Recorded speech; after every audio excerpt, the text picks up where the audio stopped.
En el nombre del Padre, y del Hijo, y del Espíritu Santo. Amén. Queridos confirmandos, queridos fieles, el Catecismo de San Pío X define de manera admirable este sacramento de la confirmación, diciendo que es el sacramento que nos da el Espíritu Santo, que nos hace perfectos cristianos y que nos establece soldados de nuestro Señor Jesucristo. En realidad es el cumplimiento de la promesa de nuestro Señor Jesucristo a los apóstoles, a los discípulos, a los cristianos: cuando el Espíritu Santo descienda sobre vosotros, recibiréis la fuerza y seréis mis testigos en Jerusalén, en toda la Judea y la Samaria y hasta las extremidades de la tierra, hasta los confines de la tierra. Eso ocurrió para los apóstoles el día de Pentecostés, y eso sustancialmente, en el orden sobrenatural, ocurre para nosotros el día de nuestra confirmación. Ustedes recordarán cómo los apóstoles estaban temerosos, reunidos en el cenáculo, y la Escritura nos dice que estaban en oración y que eran unánimes, es decir, de un solo corazón, de un alma, y eran perseverantes, y estaban con María, la Madre de Jesús. Y en realidad esas son las buenas disposiciones para recibir el Espíritu Santo. Y luego bajó como un viento vehemente, fuerte, y los apóstoles fueron llenos del Espíritu Santo. Y sobre cada uno de ellos apareció una lengua de fuego porque se trata del fuego del Espíritu Santo, es decir, de la verdad y del amor de nuestro Señor Jesucristo, que inundó la inteligencia y la voluntad de los apóstoles. Y lengua porque se ordenaba a un testimonio, a una predicación. Y los apóstoles, llenos de fuerza y del Espíritu Santo, empiezan a predicar las grandezas de Dios y se convierten 3.000 hombres. Y luego convierten toda la civilización conocida de la época y fundan la Santa Iglesia. 12 apóstoles, unos discípulos, pero precisamente habiendo recibido este don del Espíritu Santo, ordenado a este testimonio en favor de nuestro Señor Jesucristo. Entonces recibimos principalmente en la confirmación el don del Espíritu Santo. Este sacramento es la transmisión, la recepción, el don del Espíritu Santo. Y en la confirmación ese don es pleno, es perfecto. El Espíritu Santo inhabita en nuestras almas. Eso quiere decir que mora de una manera permanente en nuestras almas. Somos templos del Espíritu Santo.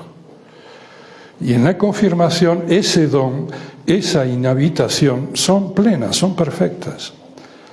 Santo Tomás dice que el confirmado está lleno del Espíritu Santo. A la vez este sacramento santifica al cristiano.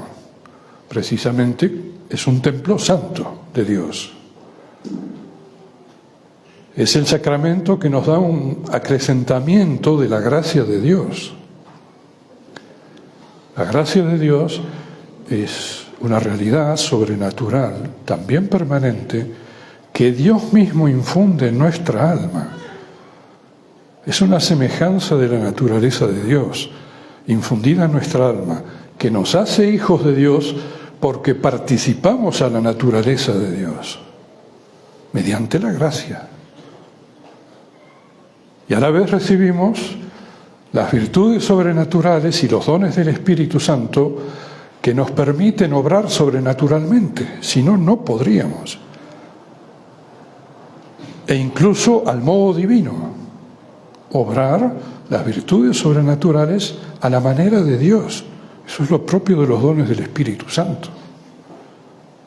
Si el organismo sobrenatural que nos conforma a Cristo y nos hace perfectos cristianos, es en la confirmación pleno, perfecto. El mismo Santo Tomás dice que el confirmado está lleno de la gracia de Dios, lleno de gracia, conformemente a lo que es un cristiano. Hay plenitud y plenitud de la gracia. Una es la plenitud de Cristo, otra la de la Virgen, otra la nuestra. Pero en la confirmación, todo cristiano es en el orden sobrenatural perfecto, perfectamente conforme a Cristo, y viviendo entonces de la vida de Dios y pudiendo operar a la manera de Dios. Pero este sacramento tiene también una gracia que le es propia, por eso es un sacramento distinto de los otros. En realidad es como una modalidad de la gracia de Dios. Es decir, esta recepción del Espíritu Santo y de la gracia, este acrecentamiento de la gracia, se ordena a fortificar el alma del cristiano. Es decir, nuestra inteligencia, nuestra voluntad, nuestros afectos, nuestros sentimientos, nuestra vida espiritual, nuestra vida sobrenatural. Es el sacramento que nos llena de la fuerza de Dios, de la fuerza del Espíritu Santo, como a los apóstoles. Y por eso también este sacramento imprime un carácter. El carácter, que es una cualidad permanente también del alma, es una participación al sacerdocio de Cristo. Y que en el caso del confirmado le da la aptitud y se ordena a la profesión de la fe de nuestro Señor Jesucristo, a ese testimonio de la verdad que nuestro Señor mismo dio, a esa predicación y a esa defensa de la fe, a ese combate de la fe, a ese combate espiritual. La confirmación es un sacramento realmente admirable, extraordinario, que nos llena de los dones de Dios y del Espíritu Santo para cumplir ese oficio de soldados de Cristo, testigos de Cristo, apóstoles de nuestro Señor. Entonces se ordena este sacramento de un modo muy especial a nuestro Señor Jesucristo y a la realeza de nuestro Señor Jesucristo. Soldados de Cristo. Es decir, que el confirmado tiene que militar, tiene que combatir, tiene que luchar para restaurar todas las cosas en Cristo, para instaurar todo en Cristo, ponerlo en todo como fundamento, como piedra angular, como fin. Todo es vuestro, vosotros sois de Cristo, Cristo es de Dios. Entonces el confirmado milita para establecer en sí y en los otros, porque este sacramento se ordena al bien común y al bien social de la Iglesia, es decir, al bien de los otros, de nuestro prójimo. El confirmado tiene que militar para ir todos los días instaurando cada vez mejor y restaurando todo en Cristo, en nuestro Señor Jesucristo. Pero nuestro Señor Jesucristo es la verdad. Yo soy la verdad. Yo para esto he nacido, para dar testimonio de la verdad revelada, de la verdad de fe. Y el reino de nuestro Señor Jesucristo es ante todo un reino de verdad. es decir, en que ha de reinar la verdadera fe, que es la revelación que Dios nos ha dado del orden sobrenatural y divino. Entonces, en primer lugar, el confirmado tiene que militar por la integridad y la pureza de la verdadera fe católica. Tiene que profesarla, tiene que defenderla, tiene que inspirarse de ella para todas las cosas de su vida y sus relaciones sociales. Se trata entonces de un combate por la verdadera doctrina, por la tradición, por el verdadero magisterio, el magisterio de siempre de la Santa Iglesia.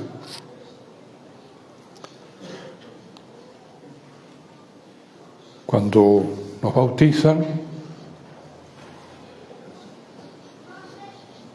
¿qué te da la fe? Que pides a la Iglesia la fe. ¿Qué te da la fe? La vida eterna. La verdadera fe nos es necesaria no solo para acceder a Dios, sino para alcanzar la vida eterna, la verdadera fe. Y entonces, esa es la fe que tenemos que profesar, y la recibimos de la Santa Iglesia, del magisterio constante de la Santa Iglesia, que nos ha transmitido la revelación,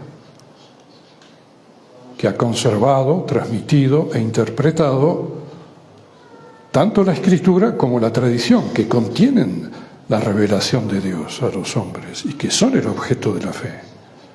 Entonces, todas las definiciones de la Iglesia, dogmáticas, todas las enseñanzas constantes de los papas, de los concilios, de los padres de la Iglesia, de los santos doctores, de la unanimidad de los teólogos en el tiempo, esa es la fe que nosotros tenemos que profesar, defender y transmitir, íntegra, pura. Esa es la fe que salva y ninguna otra. Entonces, nadie puede ni agregar, ni quitar, ni cambiar. Y en consecuencia, el confirmado tiene que rechazar los errores que se oponen a esta fe, o que la desnaturalizan, las herejías, todos los errores que van en contra de la fe. Y a la vez tiene que oponerse a quienes destruyen la fe. Nadie tiene autoridad en la Iglesia para hacernos perder la fe, para hacernos abandonar la fe, para disminuir la fe, para cambiar la fe. La fe, que es la revelación definida por la Iglesia, es inmutable. Y entonces tenemos que oponernos a los errores que la destruyen y tenemos que oponernos, aunque sean autoridades eclesiásticas, a quienes difunden esos errores y a quienes destruyen, probablemente inconscientemente, la fe católica. Y ese es el combate de hoy día. Ese es el combate en la crisis de la Iglesia que vivimos. No basta decir, bueno, yo creo. No, yo tengo que profesar públicamente la fe. Y tengo entonces que combatir los errores. Y tengo que oponerme a quienes difunden esos errores. Y eso es precisamente lo que hizo Monseñor Lefebvre. Si ustedes releen la inspirada e histórica declaración de Monseñor del 21 de noviembre de 1974, es precisamente eso. Son los deberes de todo confirmado, de todo católico. Pero el reinado de nuestro Señor Jesucristo es también un reinado de vida, es decir, de virtud, de gracia, de vida sobrenatural, de virtudes sobrenaturales, de virtudes evangélicas. Es un reino de santidad. Y entonces ese combate del confirmado no solo es por la verdad, lo es también por la santidad y por el orden sobrenatural en el orden público y social. Es decir, que un confirmado tiene que defender la vida de la gracia en el orden público y social, porque así se defienden a los niños, a los adolescentes, a las familias, al matrimonio, a las instituciones, a la sociedad. Combatimos por la verdad y por la santidad. Y ese es el combate que nos es más necesario. Sed perfectos como vuestro Padre del cielo es perfecto. Esta es la voluntad de Dios, vuestra santificación. San Pablo dice, guardad sobre todo la mutua caridad, la misericordia y la santidad, sin la cual nadie puede ver a Dios. Sin la cual nadie puede ver a Dios. Hace poco celebramos la fiesta de todos los santos, es decir, los que están en el cielo. ¿Por qué? Porque son santos. Y entonces pueden ver a Dios y unirse a Dios y ser transformados en Dios. Y al día siguiente celebramos el Día de todos los difuntos, o sea, de todos aquellos que están en el purgatorio, que se salvaron, pero que se están purificando para santificarse y poder ver a Dios. Pero es que nadie puede ver a Dios si no es santo. Y entonces la vida cristiana es un combate por la santidad. Y si es posible, pues hay que alcanzarla en esta vida. Y si no, pues habremos de sufrir las penas del purgatorio, que ustedes saben, como dice Santo Tomás, ¿no?, que la pena más pequeña del purgatorio es más grande que la pena más grande de este mundo, de esta vida. Entonces, un combate por la santificación, por la santidad. Nuestro Señor tiene un pasaje muy bonito en que resume un poco estas ideas que acabo de mencionar en la oración de despedida de los apóstoles en la última cena. Nuestro Señor hace una oración a Dios Padre, al Padre, y le dice: Padre, santifícalos en la verdad. Tu palabra es la verdad, es decir, tu revelación, que nosotros recibimos por el magisterio constante de la Iglesia. Santifícalos en la verdad, en esa fe verdadera. Y luego nuestro Señor agrega: yo me sacrifico a fin de que ellos, o sea, todos nosotros, seamos santificados en la verdad. Me sacrifico para que ellos sean santificados en la verdad. Y ahí está el resumen de lo que estamos diciendo. Hace falta la verdad, la verdadera fe, que es esa revelación inmutable, esa verdad que nos libera, porque es la de Cristo, porque es Cristo. Pero hace falta la santidad, que es la consecuencia natural, normal y necesaria de esa verdad, que es la verdad de la vida, que yo vivo conforme a la fe. Y para eso, conformemente a nuestro Señor Jesucristo, pues hace falta sacrificarse. El combate por la verdad y por la santidad es, conformemente a Cristo, una vida de sacrificio. Y entonces el confirmado no solamente ha de sacrificarse para él, santificarse en la verdad, sino que tenemos que sacrificarnos para que los otros, para que nuestros prójimos, los nuestros, sean santificados en la verdad. Y ese es el ejemplo que nos dio nuestro Señor Jesucristo. Y ese es el modelo del confirmado. Me sacrifico para que ellos sean santificados en la verdad. Ese es el combate de los padres para que los hijos sean santos.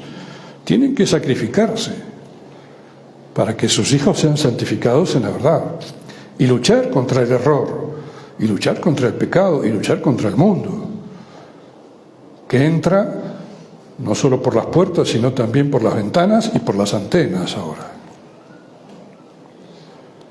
Ese es el combate.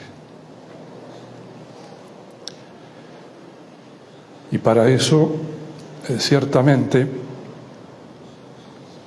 necesitamos del auxilio de nuestro Señor y de la Santísima Virgen. Tenemos dos medios extraordinarios de todos los tiempos y más que nunca de nuestro tiempo en esta crisis de la Iglesia. Y el primero es el santo sacrificio de la misa, porque es la renovación del sacrificio de la cruz. Todo sacramento, y la misa en particular, es en primer lugar una profesión de la fe. Y la misa de siempre es la profesión de la fe de siempre.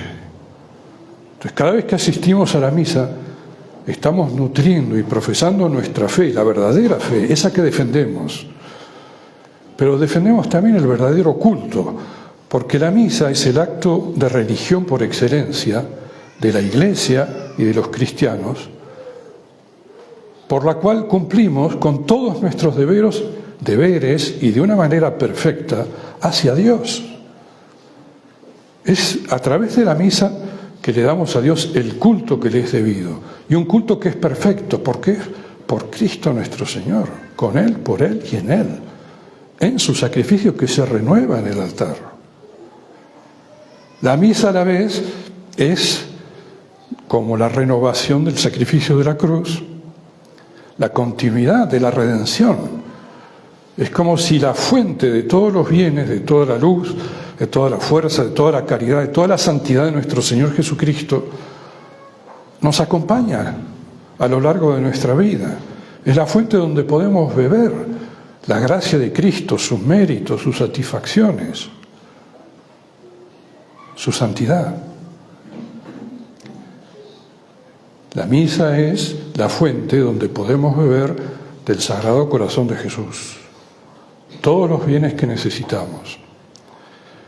Y el segundo gran medio que Dios ha como reservado para nuestro tiempo, los últimos tiempos y estos últimos combates de los cristianos, que son más extremos, indudablemente, es la devoción al corazón doloroso e inmaculado de María,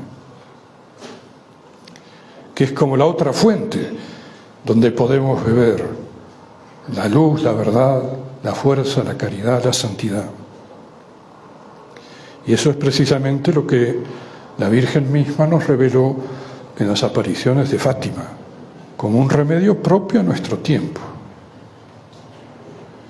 La Santísima Virgen, así como Cristo es Rey, la Santísima Virgen es Reina. Lo profesamos en nuestra fe y en el culto.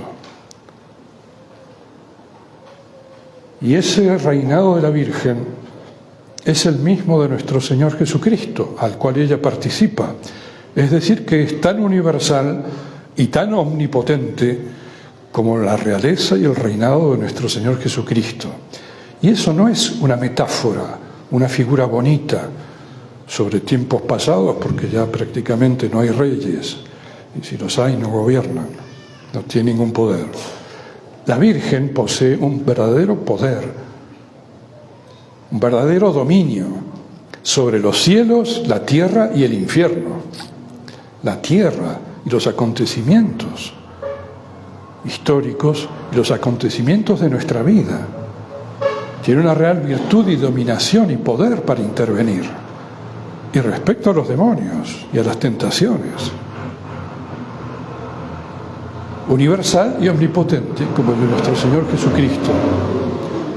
Pero la diferencia es que la Santísima Virgen es también nuestra madre. Esa reina es nuestra madre, que nos ama como a sus hijos. Como nadie puede amarnos en la vida, como ni siquiera nosotros nos amamos. Ella nos ama más que nosotros mismos, a nosotros mismos. Entonces, todo ese dominio y ese poder real, verdadero de la Virgen está ordenado a la misericordia, a la compasión, a sostenernos, a alentarnos, a socorrernos, a darnos su gracia, su consolación en los trabajos y en las tristezas, la fuerza. Y por eso el corazón de la Virgen y el corazón doloroso, que hace referencia a la corredentora. Ella nos corredimió con Cristo Redentor mediante su compasión. Y es precisamente allí, al pie de la cruz, donde la Virgen nos engendró a la vida sobrenatural. Pero esa compasión de la Virgen se continúa y por eso ella es la mediadora de todas las gracias. Todas las gracias pasan por las manos de María, por el corazón de María. Y ese es un oficio de reina, de madre, pero compasiva, que aplica a los cristianos e incluso a los pecadores y a los grandes pecadores las gracias y misericordias de Dios. San Bernardo dice que la Santísima Virgen dispone, en cuanto reina, de todos los tesoros de la misericordia de Dios y que ella le da a quien quiere, cuanto quiere, como quiere y cuando quiere. La realidad es que ella sabe lo que necesitamos. Ella puede y ella quiere. Lo único que hace falta, la única condición necesaria, es que nosotros le tengamos una verdadera devoción y que le recemos, que le pidamos, que insistamos, pidiéndole pues esos bienes, la verdad, la santidad, la gracia de nuestro Señor Jesucristo, el ser realmente testigos, soldados y apóstoles por el honor de Cristo, por el honor de la Iglesia, por la salvación de nuestras almas y por la salvación de las almas de nuestros prójimos. En nombre del Padre, y del Hijo, y del Espíritu Santo. Amén.